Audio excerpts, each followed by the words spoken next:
A ideia desta apresentação é mostrar os principais fundamentos no que se refere a mais uma modalidade de microscopia. Apresentar os fundamentos do ponto de vista físico e os principais componentes e as modalidades que se pode trabalhar com essa ferramenta, tá?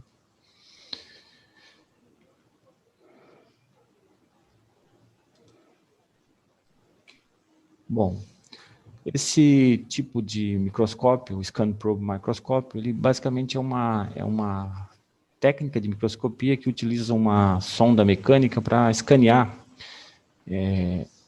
uma superfície ou uma região de uma amostra e vai registrar algum tipo de interação. Essa interação consiste basicamente na extremidade de uma ponta muito pequena, muito delgada, fina. E essa interação, então, é que vai diferenciar a modalidade, essencialmente, e a técnica de microscopia. No caso de microscopia de tunelamento, o que se registra, ponto a ponto, é a corrente de tunelamento, que é um conceito bastante importante lá da mecânica quântica, né? E no caso de microscopia de força atômica, a interação que acontece entre a extremidade dessa ponta, basicamente é a interação de Van der Waals. Então, o que essa família de microscópio faz, essencialmente, é registrar algum tipo de interação e, a partir disso, construir uma imagem, uma matriz, essencialmente, com os três eixos, né? O X, o Y e o Z. E, a partir disso, você, então, consegue determinar parâmetros de superfície e também a morfologia dessa estrutura.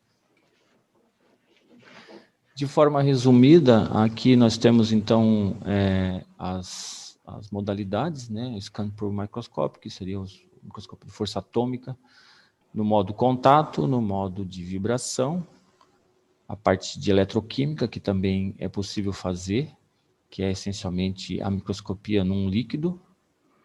Então, você poderia estudar corrosão ao vivo ou in situ, e também realizar essas microscopia quando o ambiente é ar ou vácuo, né? A corrente de tunelamento, no qual eu tenho essa família dos Scanning Tunnel Microscope, eu tenho, então, essas diferentes modalidades aqui. Evidentemente que cada uma delas, a gente poderia falar muito sobre cada uma delas, mas a ideia aqui que eu tenho é de dar um geral, um apanhado geral sobre essa modalidade de microscopia. Essa aqui também é uma outra família, né, que usa microscopia óptica de campo próximo para também fazer mapeamento, né, de estruturas da estrutura da superfície, né, ou a morfologia.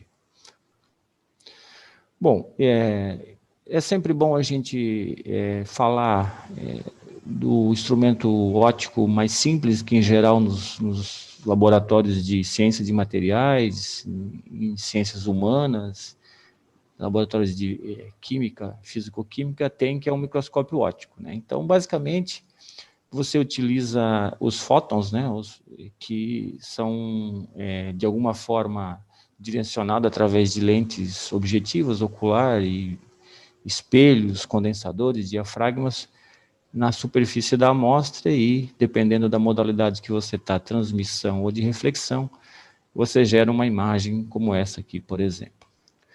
O aspecto fundamental no que se refere à microscopia qualquer modalidade de microscopia, o limite de resolução, né? No caso do microscópio óptico, tipicamente, então eu tenho o comprimento de onda, o índice de refração e o ângulo de abertura da lente aqui. Então, tipicamente, para um bom microscópio, esse limite de resolução é da ordem de 500 nano, ou 0,5 micros. Significa dizer que estruturas com tamanhos menores do que 500 nanômetros, nós não vamos observar nesta imagem, por exemplo.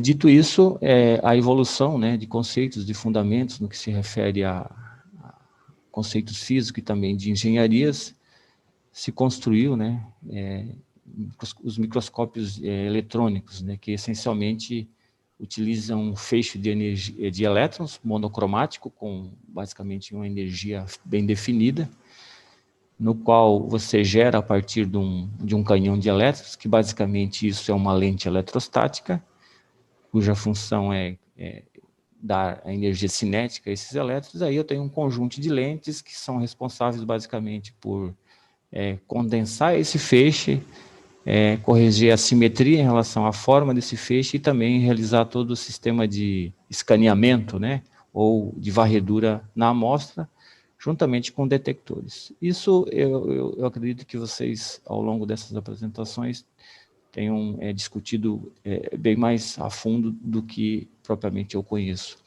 Mas a ideia aqui o importante aqui é que, trocando a fonte, a luz ou os fótons pelos elétrons, né, a gente consegue ganhar basicamente 2 ordens de grandeza no que se refere ao limite de resolução dessa técnica, dessa modalidade de microscopia. Essa é uma imagem de microscopia de varredura de um composto intermetálico de titânio e alumínio que foi obtido aí por pulverização catódica, por magnétron sputter, onde a gente consegue observar aqui também estruturas, colunas bastante pequenas, né? Evidentemente que a menor estrutura que aparece nessa imagem não necessariamente está dentro dessa faixa por uma questão de ampliação, etc. Bom, no sentido de reduzir ainda mais ou melhorar o limite de resolução dos microscópios, né? Você tem, então, os microscópios de transmissão. Basicamente, você tem a mesma fonte primária, que são os elétrons, né? Que vão gerar uma imagem, e a diferença, essencialmente, em termos mais fundamentais, é que o feixe de elétrons ele passa através da amostra. Então, você tem uma amostra suficientemente fina para que seja assim, colimado, questão de lentes, objetivas, condensadoras, etc. E aí esse feixe que passa através da amostra gera uma imagem ou um padrão de difração na tela fluorescente. É claro que a microscopia óptica também ela poderia funcionar no modo transmissão, né? Mas evidentemente que a resolução está muito abaixo do que se consegue no microscópio de transmissão, num bom microscópio de transmissão, né? Você pode chegar aí a fração de angstrom ou angstrom, né? Então, essa é um exemplo de uma imagem também de um composto intermetálico, do sistema titânio-alumínio, em que eu consigo medir diretamente na imagem, né, ou através de transformada de Fourier, eu consigo analisar e medir o parâmetro da célula unitária, ou o parâmetro de rede, né, desse material. Então, isso aqui, nesse caso aqui, eu tenho da ordem de 3 angstrom.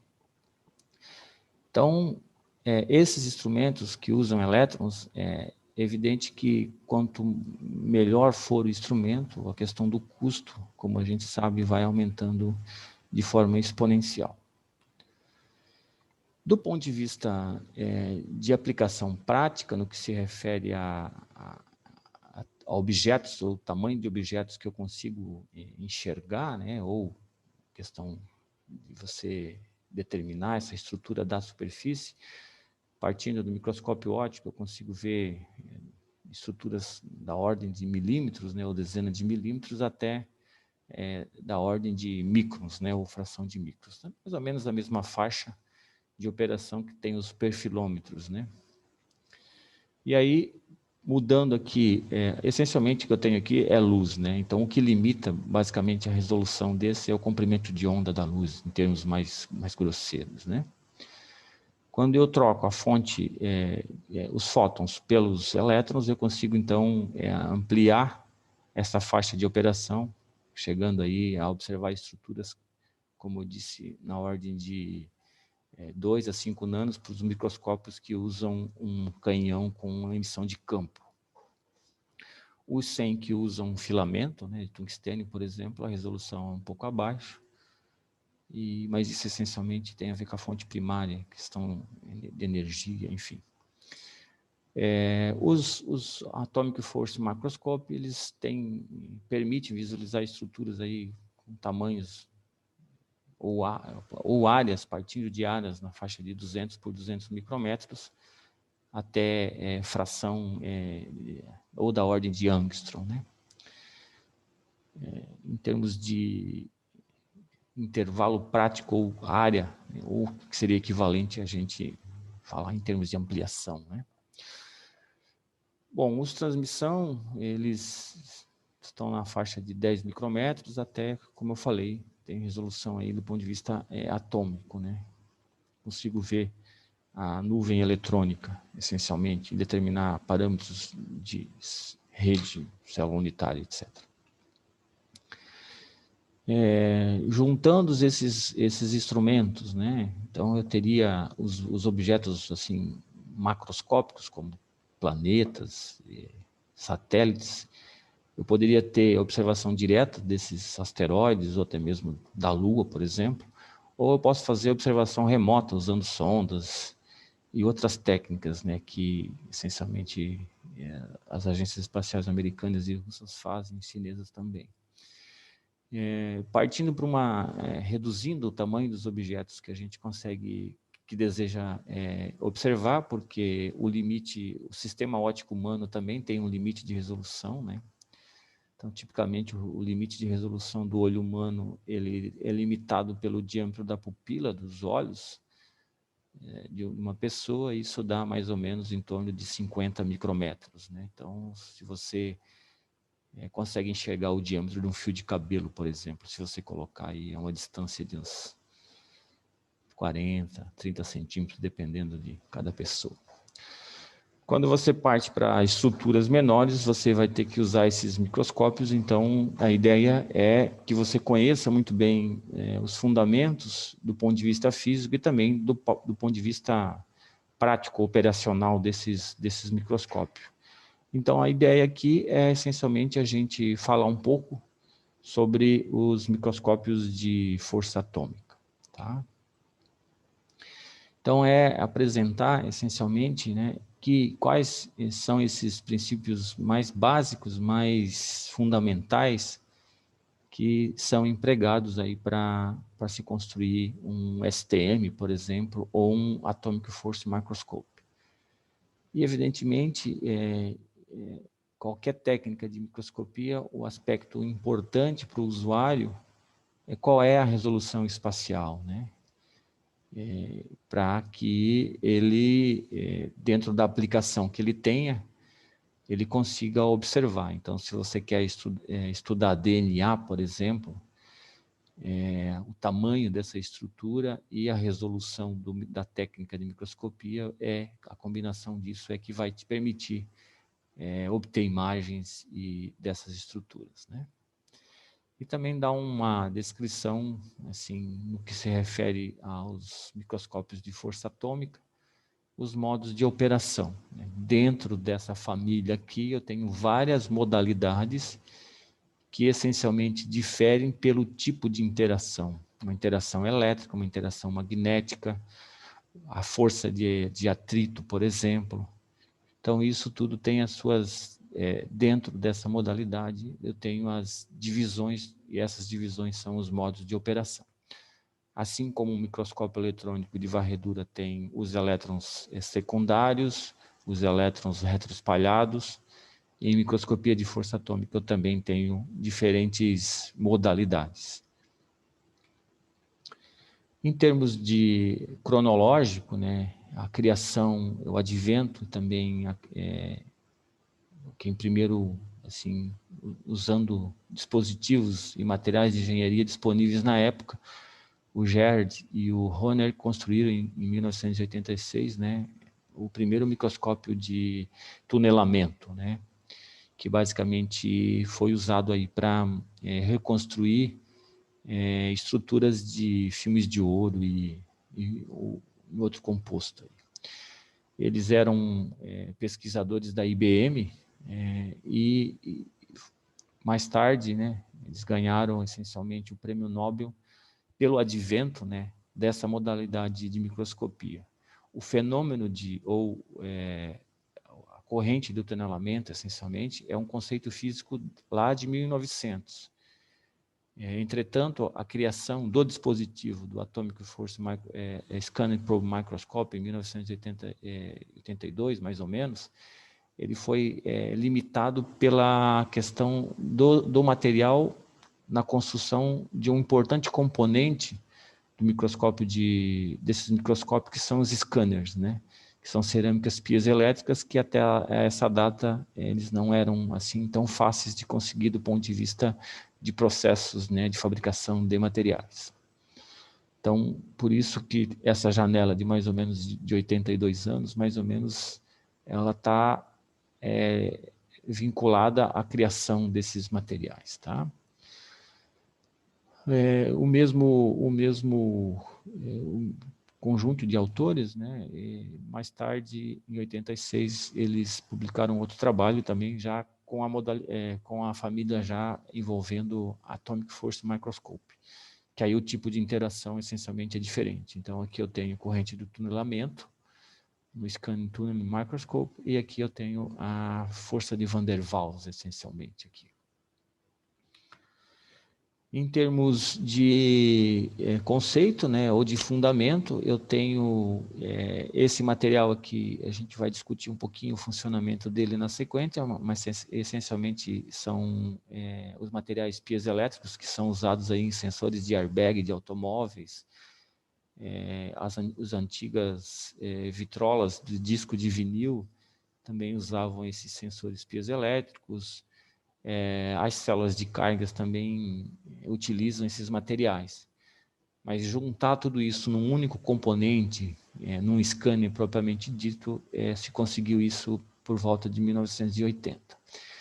Então, esse conjunto desses materiais piezoelétricos conseguem deslocar com grande acurácia e precisão na faixa de Angstrom, né? Tanto na direção X, na direção Y e na direção Z. Com isso, você polariza, né? Polarizando essa ponta metálica, essencialmente, isso aqui é uma ponta de tungstênio, que você consegue deixar ela bastante fina, utilizando soluções eletroquímicas, por exemplo. Você estabelecendo uma corrente elétrica entre a superfície da amostra e essa ponta, e aproximando, e registrando essa corrente, que ela é muito pequenininha, porque, do ponto de vista do efeito, né, ela é da ordem de nanômetro, você consegue perceber, ao fazer essa análise do ponto de vista de mecânica quântica, que a relação funcional entre a corrente de tunelamento e a distância de separação desses átomos da ponta e da superfície, ela é diretamente proporcional a uma função exponencial decrescente. E em termos bem simples, a corrente do tunelamento ela é extremamente sensível à mudança da altura ou da distância de separação entre a ponta e a superfície da amostra. Utilizando um feedback de corrente constante, por exemplo, você conseguiria, então, ajustar a altura dessa ponta em relação desse conjunto de átomos na extremidade dessa ponta em relação à superfície, de tal forma a manter essa corrente constante. E com isso, você registra as coordenadas x, y e z para que a corrente fique num valor constante, e com isso, então, você consegue criar um mapa, né, ou uma superfície, um desenho tridimensional do arranjo atômico dessa superfície. A modalidade de STM, ela possui resolução atômica. A imagem a seguir, ela é uma amostra de silício, no qual a direção 1,1 é perpendicular ao plano da tela, e aí você consegue observar o ordenamento atômico e também observar uma série de defeitos pontuais, ausência de átomos em algumas posições do reticulado cristalino. O inconveniente dessa modalidade de microscopia que usa sonda mecânica é que as amostras elas precisam necessariamente ser condutoras de eletricidade ou semicondutoras, como é o caso do silício. Amostras não condutoras, você não consegue fazer essa modalidade de microscopia. tá? E mais um adicional é que, em geral, as imagens de resolução atômica, usando os STM, o Scanning Tunnel Microscope, elas precisam estar em ambiente de baixa pressão, ou vazio, ou vácuo, tá? Então, você tem um aparato assim, adicional no equipamento, no equipo de microscopia, de tunelamento, tá? Bom, aqui está o microscópio no qual o Gerd e o Henry construíram em 1982, ou nessa época, né? Onde você observa essencialmente um conjunto aqui de 4 cordas, esse conjunto todo está apoiado numa base, isso aqui essencialmente é um sistema massa-mola, é um elemento inercial, e esse aqui é o elemento elástico, cuja função principal aqui é atenuar, reduzir vibrações mecânicas, ou ondas sonoras, enfim. Então, essa técnica aqui de pendurar o microscópio de força atômica, a gente costuma ver em muitos laboratórios de microscopia de força atômica. É bastante simples e barato, não é tão custoso fazer isso. E na parte de cima, nós temos essencialmente o scanner, o conjunto da ponta de tungstênio, e toda assim, a forma mais rudimentar, utilizando cola, parafusos, e desse jeito, com boas ideias, né, e perseverança, né, e evidentemente dinheiro investido, você consegue construir, assim, colocar em prática vários conceitos físicos, né?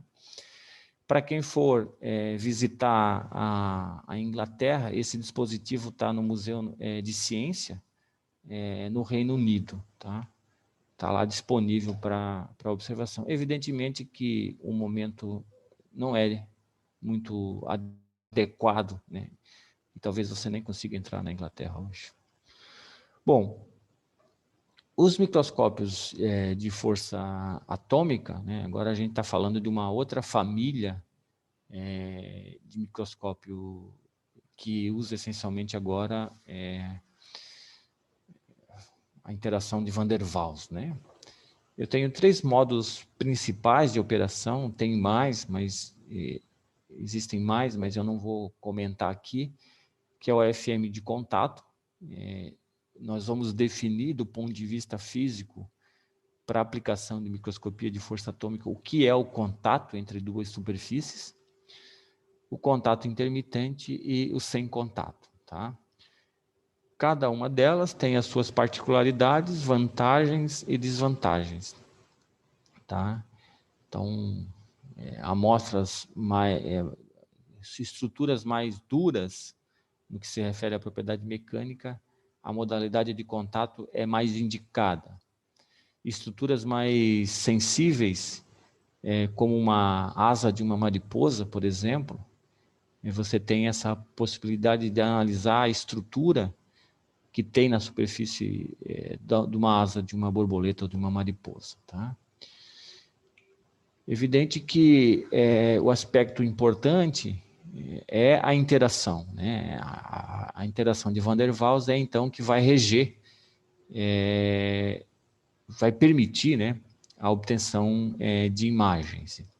Então, o que é essencialmente a modalidade de contato? Então, aqui eu tenho no eixo Y a força de interação entre o conjunto de átomos da extremidade, da ponta, e os átomos imediatamente, um conjunto de átomos imediatamente abaixo dessa ponta. Então, quando a força é dita de repulsão, quando no eixo X, que seria a distância de separação, uma pequena variação na distância de separação produz uma variação de força muito grande, tá? Isso é que a gente chama de contato, do ponto de vista físico, né? Você tem essencialmente a nuvem eletrônica está se repelindo, né? Devido a essa distância da ordem de 5 ângstrom, já tem essa interação colombiana do ponto de vista de eletrosfera, tá? Então, na sequência, né, então, se você pensar o que seria o não contato, né? Então, não contato é quando a interação entre essa ponta esse conjunto de átomos, né? E a superfície ela passa a ser atrativa. E aí, então, eu tenho o que a gente chama de não contato. Então, tipicamente, essa distância de separação ela varia de 5 angstrom a 20 angstrom. E aí já a força de Van der Waals, essencialmente, ela é atrativa. Tá? O não contato, assim, desculpa, o não contato é de 1 a 10 angstrom, né? E o contato intermitente, ele varia nesses extremos, né? Entre 5 e 20 angstrom. Existem vários equipamentos em que ele registra essa curva de força em função da distância de separação. Então, se você está estudando, por exemplo, adesão aí de polímeros com uma superfície, um quartzo, por exemplo, um material, um vidro, né? Você consegue, então, registrar isso em diferentes pontos, né? Que seria a interação da ponta, do material da ponta, por exemplo, silício com o próprio polímero, né? Então, em termos assim, bastante didático do ponto de vista de funcionamento, eu tenho aqui o scanner, que vai ser responsável por mexer a amostra. Aqui eu tenho a minha ponta, eu tenho um laser que incide nessa extremidade, que é recoberta com uma película bem fina de alumínio, normalmente. No lado oposto, eu tenho um fotodetector que registra o deslocamento vertical dessa ponta. Então, esse sistema todo aqui, ele é basicamente calibrado, e com isso, então, você tem um sistema com uma excelente acurácia em medir deslocamentos na direção Z, em X, em Y, dependendo das características de construção. Tipicamente, para a modalidade de contato e não contato, essa variação em Z aí é da ordem, eu consigo ter acurácia em fração de angstrom, tá?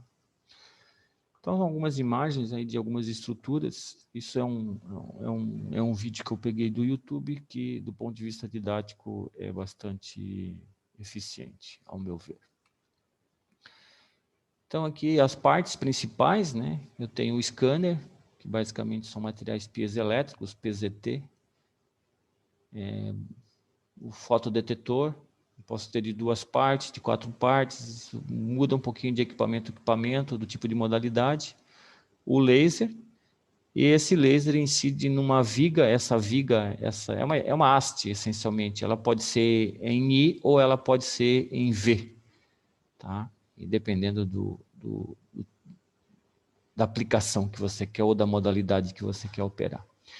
Então, qualquer minúscula variação na altura aqui desse cantilever, esse sistema óptico consegue amplificar, ele consegue produzir deslocamentos na ordem de deslocamentos do feixe de laser da ordem de milímetros. Tá? É evidente que todo esse sistema tem que ter uma calibração ou padrões para aferir e calibrar esse sistema. Em termos de descrição de operação do AFM, né, operando no modo contato, essencialmente eu tenho a interação aí ponta, superfície, essa ponta ela é presa nesse cantilever e o movimento relativo, né, o que importa no microscópio de força atômica é o movimento relativo da ponta em relação à superfície. Então, e esse movimento relativo é feito pelo scanner. Você pode movimentar a amostra ou pode movimentar a ponta. É equivalente, né? Então, o que o scanner faz é te permitir, a partir desses materiais PZT, você ter uma relação entre a voltagem aplicada nesse material piezoelétrico e as deformações por ele sofrida, tá? A altura, o deslocamento normal ou deslocamento no eixo Z, ele é feito essencialmente a partir da deflexão do cantilever, que essencialmente obedece aí à lei de Hooke, né? Então eu tenho aqui a força menos K vezes Z. Essa constante K, ela é a função da espessura da ponta do comprimento e da largura, e também do tipo de material, silício, por exemplo. Então, ele depende essencialmente de parâmetros geométricos e também do módulo de elasticidade desse material que é feito essa ponta. Então, o que se faz na prática, você mantém uma força constante, em termos de feedback com a eletrônica, você seta um valor, por exemplo, tipicamente essa força no modo contato é da ordem de 10 nanonewton.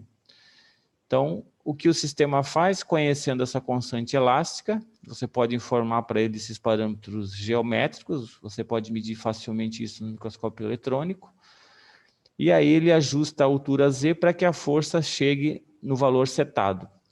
E com isso, então, ele sabe a coordenada X, a coordenada Y e a coordenada Z. E com isso, então, você gera uma matriz de ponto, e essa matriz de ponto é essencialmente uma imagem.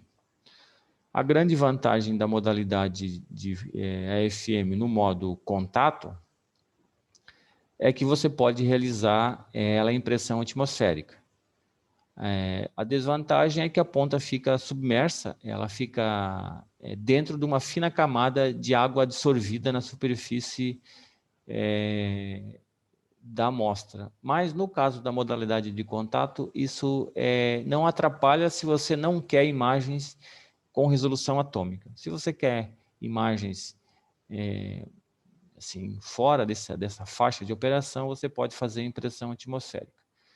Se queres fazer imagens de alta resolução, aí você precisa de um sistema de vácuo ou vazio. Tá? O benefício, a grande vantagem que eu vejo nessa modalidade é que a propriedade elétrica da amostra, ela não é importante aqui. Você pode fazer amostra condutora, um metal, por exemplo, um polímero, ou um material cerâmico, ou um semicondutor. Qualquer material você consegue desenhar a forma da superfície, né? E não tem a necessidade que acontece nos equipamentos de microscopia eletrônica, em materiais não condutores, de você adicionar uma camada de carbono, ou platina, ou ouro. Então, quando você adiciona isso, você está alterando as características da superfície, tanto do ponto de vista físico, né, físico e químico, e também da forma da superfície. Tá? Isso é o aspecto mais relevante. Né? Esse é um exemplo de uma imagem de microscopia de alta resolução na modalidade de contato. Essa imagem não foi eu que fiz, tá? Eu peguei da rede, porque o equipamento que nós temos aqui, ele não permite fazer resolução atômica por uma característica essencialmente associada à amplitude do scanner, que não nos permite, e também pelo local onde você tem que ter esse equipamento, né? Você precisa de um sistema de vácuo para poder acondicionar esse equipamento, tá? Então, aqui são o grafeno, né, que é um material bastante utilizado, pesquisado no momento, tá?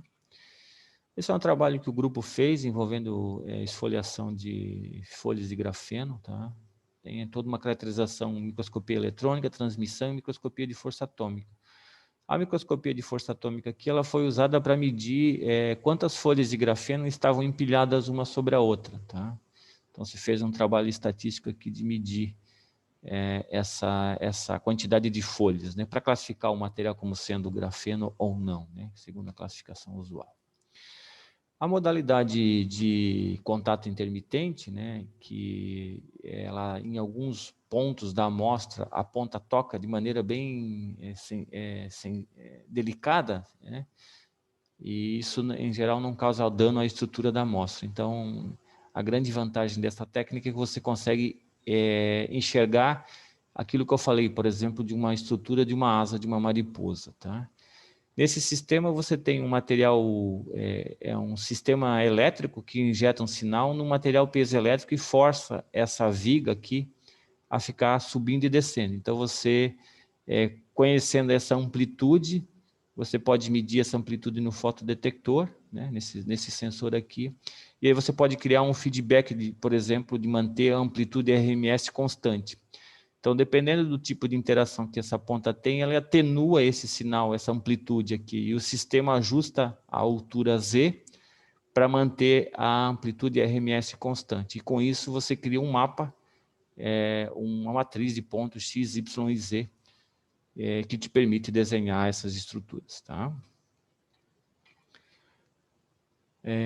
Bom, do ponto de vista de construção, né, e quais são as partes principais, né, em termos de teoria, o que eu apresentei, né, são conceitos físicos bastante assim, evidentes, né, não são muito complexos, né, corrente de tunelamento, forças de Van der Waals são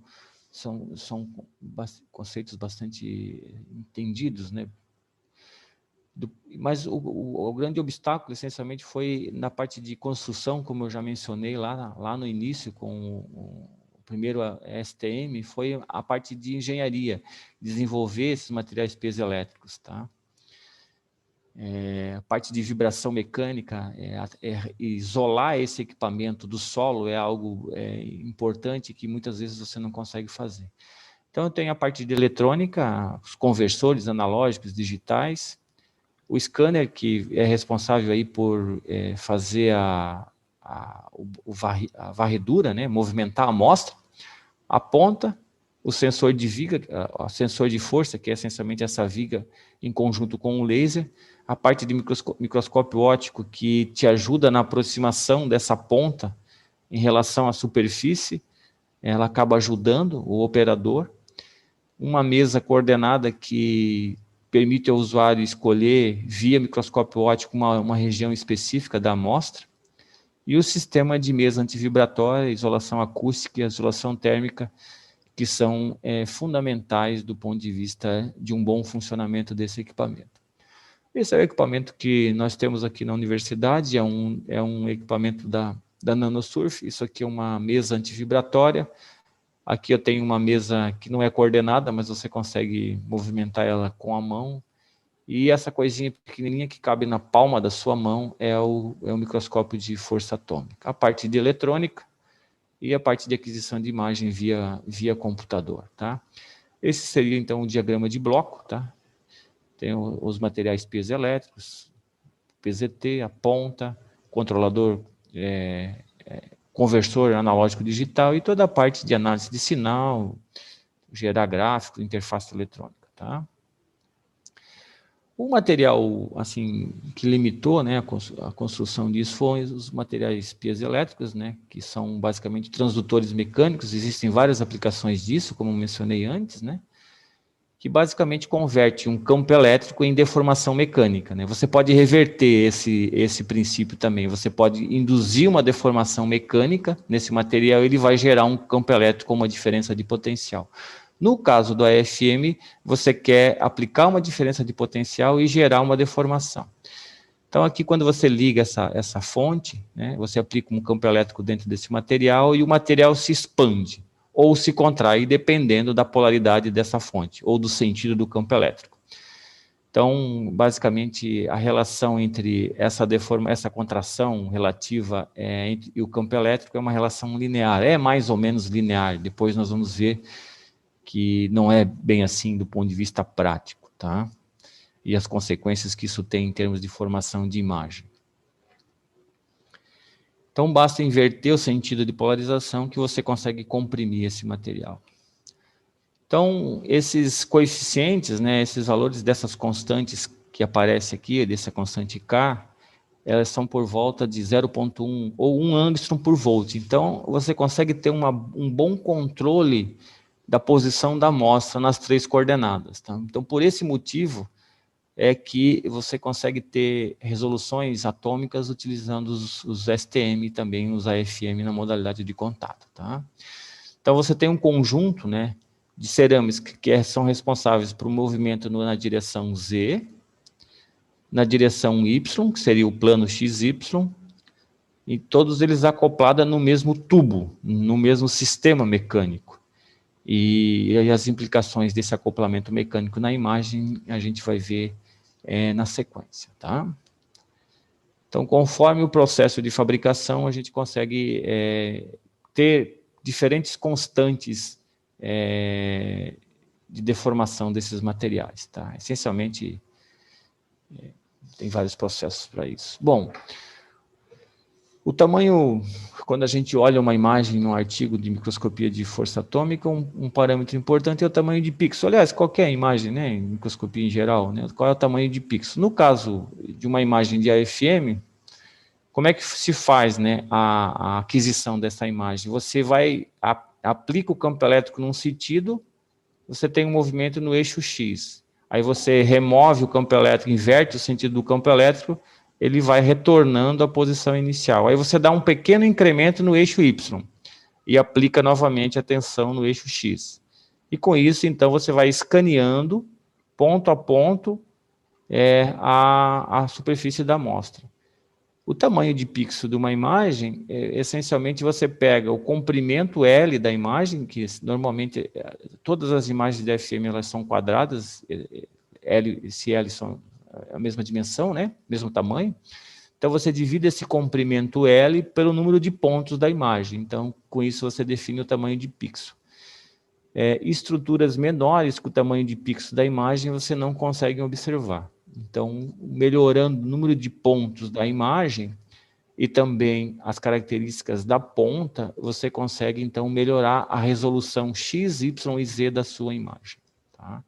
Então, a resolução de uma imagem de microscopia de força atômica, ela depende do número de pontos, do scanner, do tamanho, da amplitude de varredura do scanner e também do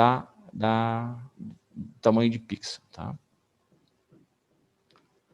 Esse é um exemplo de um filme de TIN, você tem as colunas, você tem aqui a gente chama de varredura lenta, no eixo Y e no eixo X a varredura rápida. Tá?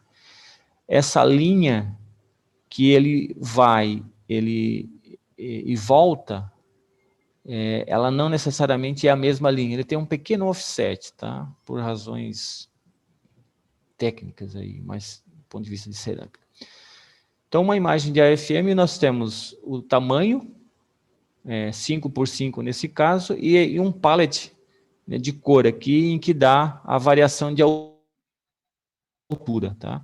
Essa imagem em 2 dimensões, a terceira dimensão representada por esses degradê, por esse pallet de cor, que vai do preto até o mais clarinho. Então, buracos, esses seriam os vales. Vocês estão me ouvindo perfeitamente ou está com problema o som aí do outro lado? Te escucho muy bien. Ok. Se ve muy bien. Então, os pontos mais profundos seriam a cor negra e os pontos mais claros a cor branca. Tá? É possível também gerar uma imagem em 3 dimensões, evidentemente.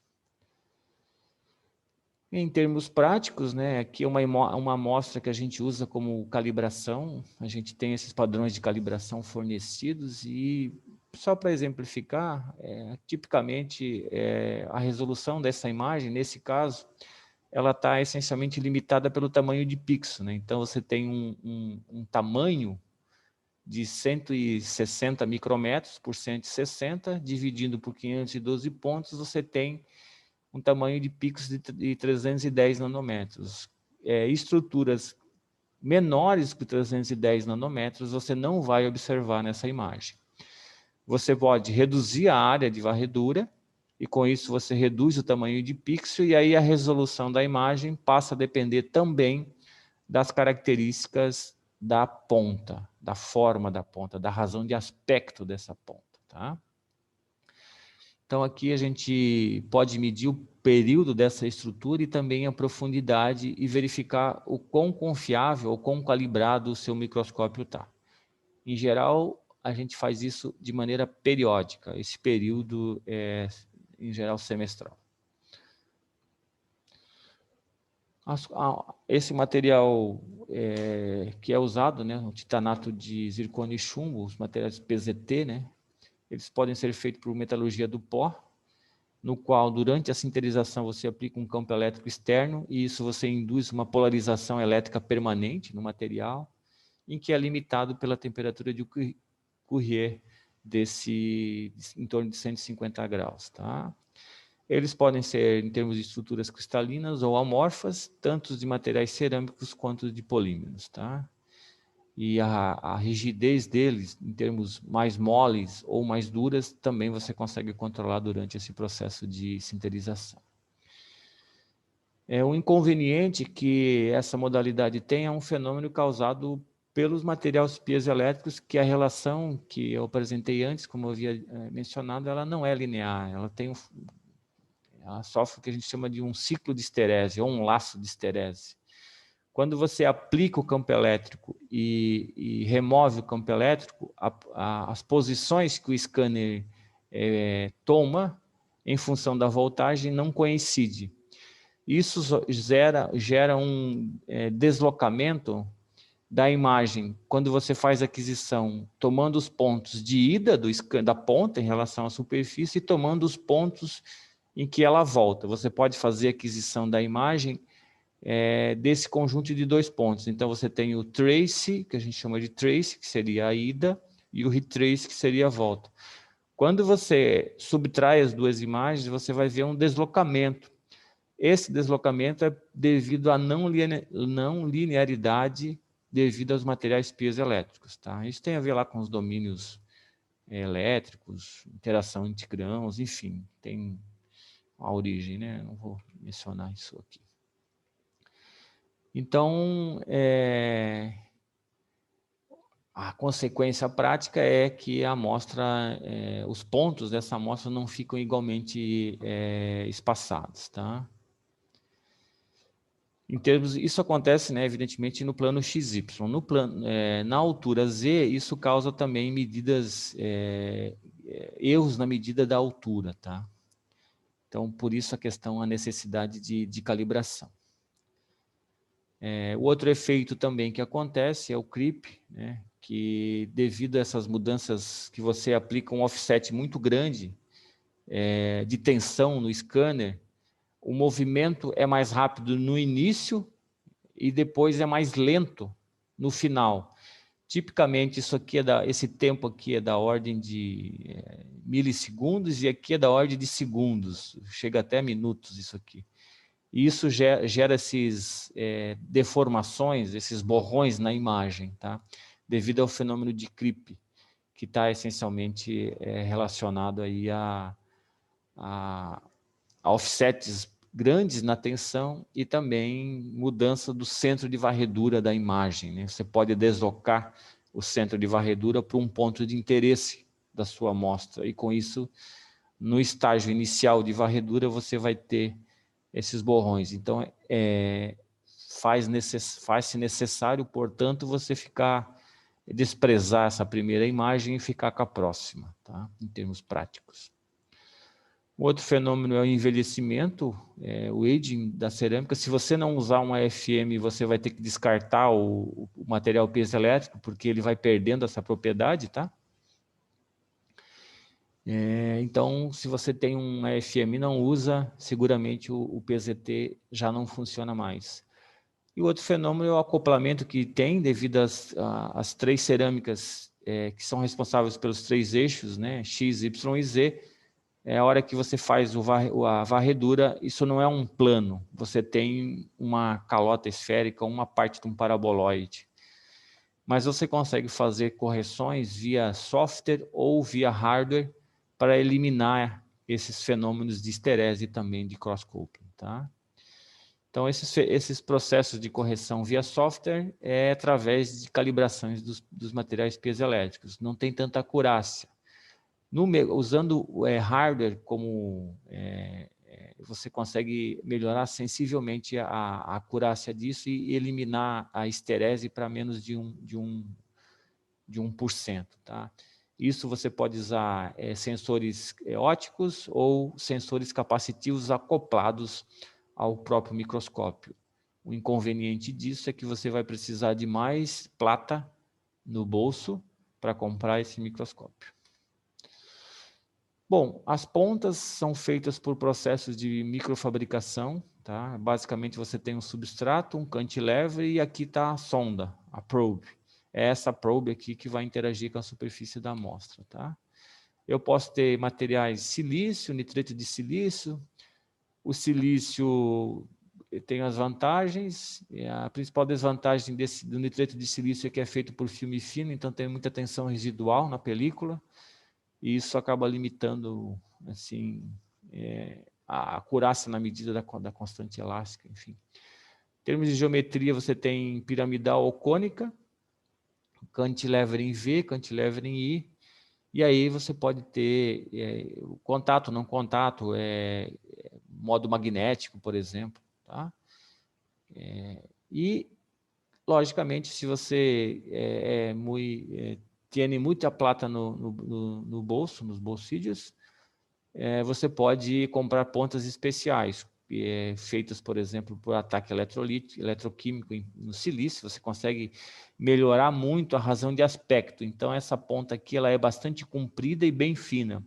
Com isso, você consegue desenhar melhor, né? Eu acredito que vocês estão vendo o meu vídeo aí. Então, se você pegar a ponta da caneta e desenhar o perfil da sua mão, você consegue desenhar perfeitamente.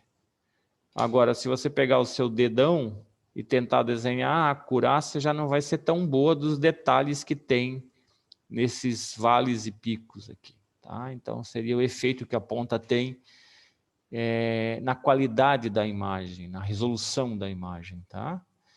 Você pode usar um feixe de íons, por exemplo, para afinar a extremidade dessa ponta, e com isso também você tem uma boa razão de aspecto. Ou pegar um nanotubo, né, que é um material, um nanotubo ele tem a propriedade mecânica dele interessante, é condutor, enfim, e é bastante resistente, e soldar ele, né, fazer uma soldadura, prender ele de alguma forma nessa extremidade dessa ponta. Tá? Em termos práticos, né, assim, em termos esquemáticos, todos esses conjuntos, né, eles estão acoplados, então tem o scanner, a sonda, o material piezoelétrico que é usado para fazer, na modalidade de contato e não contato, essa ponta oscilar, um laser, um espelho, normalmente essa parte é recoberta com ouro, com alumínio, fotodetector, e toda a parte de eletrônica, feedback, controladores, conversores analógicos digitais. E o usuário tem controle de tudo isso, essencialmente, né, e aquisição através de um computador. Tá?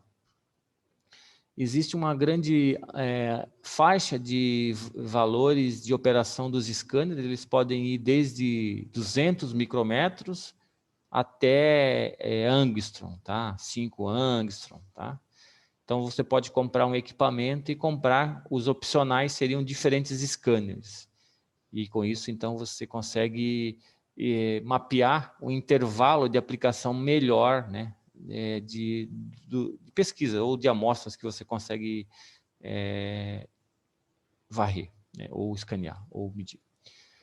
Eu vou disponibilizar esse link do YouTube no chat, para vocês verem um AFM funcionando dentro de um microscópio eletrônico de varredura. Tá? É bastante interessante do ponto de vista didático. Tá? E eu vou colocar isso no chat. Era isso, Carlos e demais colegas e participantes. Obrigado. Thank you.